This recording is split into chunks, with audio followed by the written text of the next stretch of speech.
আসন্ন ত্রয়োদশ জাতীয় সংসদ নির্বাচনকে সামনে রেখে গণপ্রতিনিধিত্ব আদেশে আদালতের দৃষ্টিতে ফেরারি আসামি ভোটে অযোগ্য রাখার বিধান যুক্ত করে আইন মন্ত্রণালয়ে পাঠিয়েছে নির্বাচন কমিশন।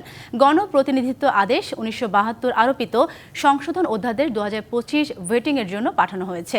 আইন মন্ত্রণালয় থেকে আসলে তা গেজেট আকারেই প্রকাশ করা হবে। ত্রয়োদশ সংসদ নির্বাচনকে সামনে রেখে নির্বাচনী আইন সংস্কার নিয়ে মাসখানেক ধরে দফায় দফায় পর্যালোচনা করে নির্বাচন কমিশন। এরপর আরপিও সংশোধনের প্রস্তাব চূড়ান্ত করে কমিশন, যাতে বেশ কিছু পরিবর্তন আনা হয়। একগুচ্ছ সুপারিশ যোগ হচ্ছে আরপিওতে। আগের দিনে প্রার্থীর যোগ্যতা অযোগ্যতার আগে ব্যক্তি কোনো অপরাধের কারণে সাজা পেলেই কেবল নির্বাচনে প্রার্থী হওয়ার অযোগ্য হতেন।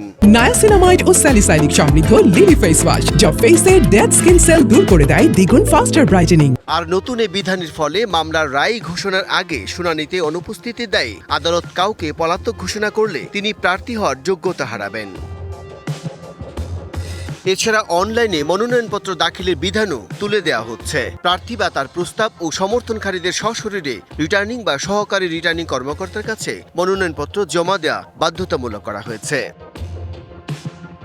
কয়েকবার বৈঠকে ও আরপিও কাটাছেঁড়া করার পর গণপ্রতিনিধিত্ব আদেশ খসড়া চূড়ান্ত করে ভোটিংয়ের জন্য আইন মন্ত্রণালয়ে পাঠানো হয়েছে।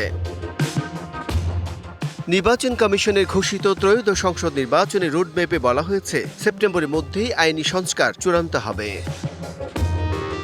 Bijan Kumar Das, DBC news, Dhaka.